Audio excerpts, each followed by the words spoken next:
हे screw jack असेंब्लीचं detail drawing आहे. तर आपण आता इथं स्क्रू ड्रॉ करणार आहे. 3rd नंबरचा जो पार्ट आहे तो स्क्रू आहे. इथं असेंब्लीमध्ये इथं टॉप साईडला बसतो बघा मोठा. तर सगळ्यात पहिले हे स्क्रू कसा सिलेंड्रिकल ऑब्जेक्ट आहे, तर आपण काय करणार, त्याला रिव्हॉल्व कमांडनी बनवणार. तर मग इथं काय करायचं, पहिले तर बघा 40 डायमीटर दिलाय. इथं जायचं न्यू वरती क्लिक केल्यानंतर त्याच्यामध्ये वेगवेगळे मॉडेल, इथं मॉडेल सिलेक्ट करायचं. मॉडेलमध्ये इथं मिलीमीटर पाहिजे. इथं पार्टचं नाव टाकायचं स्क्रू.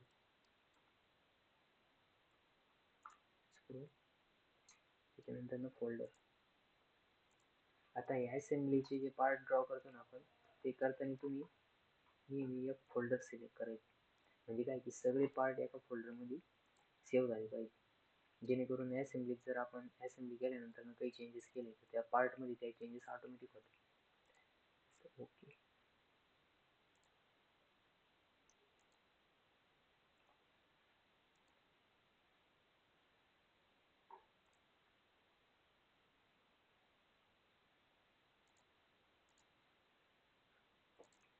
वरती बघा, आता आपला कसं सिलेंड्रिकल ऑब्जेक्ट आहे, तर सिलेंड्रिकल ऑब्जेक्ट आपण रिव्हॉल्व कमांडने ड्रॉ करणार आहे. आणि त्यासाठी आपण पहिले सेक्शन ड्रॉ करून घ्यायचं. इथं जायचं स्केच, व्हर्टिकल प्लेन मध्ये.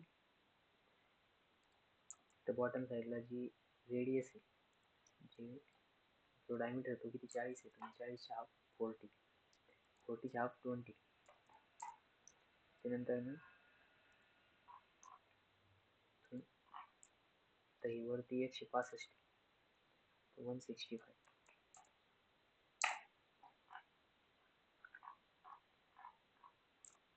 165 नंतर ना इथं बाहेरच्या साईडला, तर इथं टोटल डायमीटर आहे 65. 65 च्या हाफ आणि 20 त्याच्यातनं मायनस करायचे. तर मग 65 च्या हाफ 32.5 आणि त्याच्यातनं 20 मायनस म्हणजे 12.5.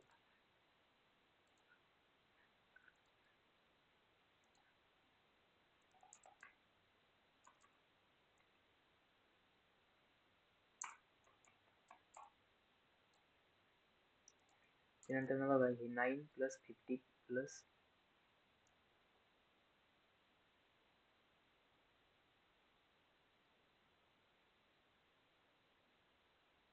इथं हा जो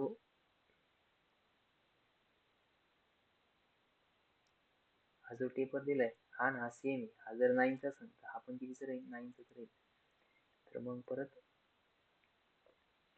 तर 9 प्लस इथलं 9, त्याच्यानंतर हे 50 म्हणजे 50 प्लस 18, 50 प्लस 18. त्यानंतर मग इनसाइड डायमीटर बघा. आता इथं हे जे हे 25 आहे आणि इथलं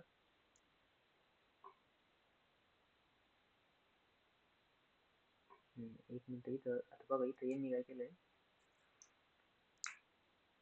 25 च्या हाफ 12.5 आणि 12.5 आणि त्याची जी हाईट जी ती 9 mm. आणि इथं बघा हे किती, म्हणजेच आपण काय करायचं, इकडने हॉरिझॉन्टल लाईन ड्रॉ करायची. त्याच्यानंतर मला डायमेन्शन द्यायची. डायमेन्शन 20 लाईन टू 20 किती आहे, 25 हाफ 12.5. त्यानं परत वरच्या डायरेक्शन मध्ये किती 9 mm आणि परत इकडं सेंटरला. नंतर परत इथं सेंटर मधून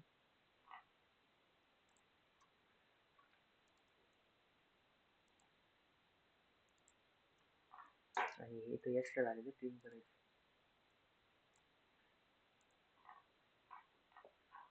इथे चांफर देऊन घ्यायची. चांफर देताना इथं डायरेक्ट चांफर दिला तरी चालेल.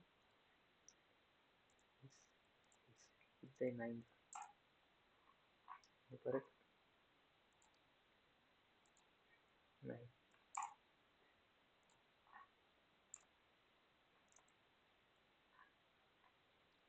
हा झाला आपला सेक्शन व्ह्यू आणि याला फिनिश करायचं. फिनिश केल्यानंतर ना आपला अपडेट असं दिसेल.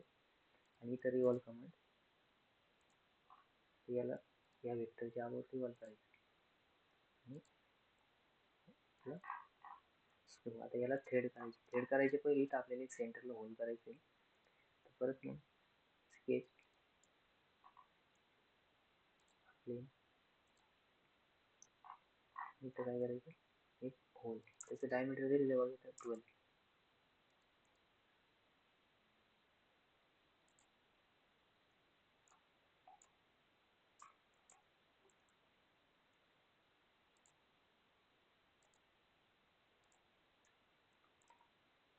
याला याच्या सेंटरला घ्यायचं ना, कॉन्स्टंट यूज करायचं आणि हे ऑलरेडी सेंटरला असायचं कारण की आपण त्या लाईनवरती ड्रॉ केलं होतं. सेंटरला याला फिनिश करायचं.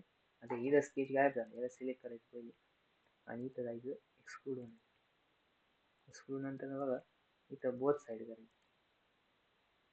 Both side 25.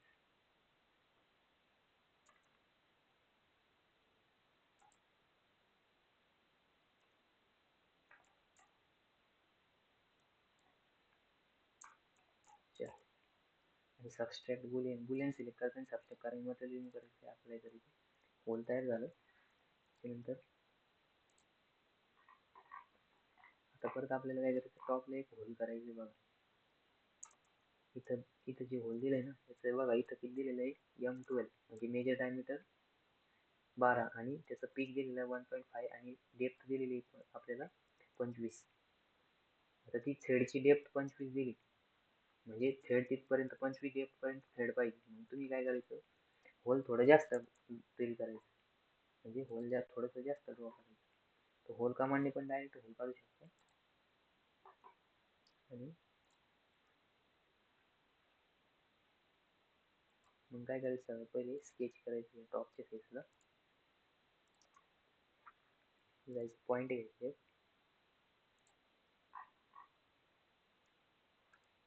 हा जो पॉईंट आहे हा पॉईंट याला कोइन्सिडेंट करायचं आणि फिनिश करायचं. म्हणून जर स्केच सिलेक्ट करायचे, होल कमांडवरती क्लिक करायचं. होल कमांडवरती क्लिक केल्यानंतर त्याचं डायमीटर टाकायचं. डायमीटर किती दिलं आपल्याला, मेजर डायमीटर 12 आणि डेप्थ तुम्हाला बघा मी सांगितलं तिथं 25 थ्रेडची डेप्थ दिली म्हणजे तुम्ही किती 25 पेक्षा 3 mm जास्त करायचं आणि त्याला सबस्ट्रॅक्ट अप्लाय करायचं. आता आपल्याला करायची थ्रेड. थ्रेड करताना बघा इथं मोअर मध्ये जायचं, थ्रेडमध्ये याला सिलेक्ट करायचं. आता इथं ऑटोमॅटिक मेजर डायमीटर 14 आला. मग आता बघा आपल्याकडनं एक मिस्टेक झाली, आपण होल किती घेतलं 12 mm, त्याचे डायमीटर कमी करायचं कारण की मेजर डायमीटर 12 आणि त्याच्यामध्ये म्हणजे तुम्ही काय करायचं की एक 10.8 करायचं आणि अप्लाय. आता थ्रेड बघा इथं ऑटोमॅटिक 12 1.5 60 डिग्री आणि आपण डिटेल थ्रेड घेऊ. डिटेल थ्रेड घेतल्यानंतर ते दिसते, जर सिम्बॉलिक घेतले तर दिसत नाही. हे बघा ते दिसतंय. त्याची डेप्थ किती द्यायची आपल्याला 25, तर इथं डेप्थ द्यायची 25. ओके करायचं. आता बघा ते आपल्याला परत कोणते झाले,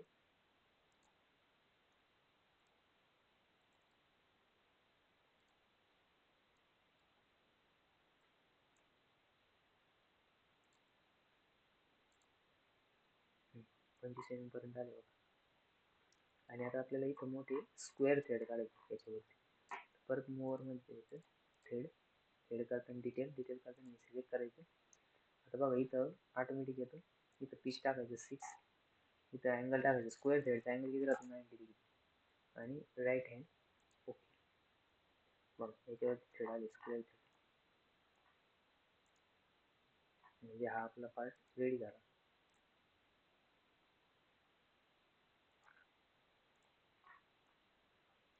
हा स्क्रू रेडी आहे आणि इथं वायर फ्रेम जर करून बघितलं तर इथं बघा इथं आपण थोडीशी डेप्थ जास्त दिली, थ्रेड इथपर्यंतच हॉरिझॉन्टल होल आहे.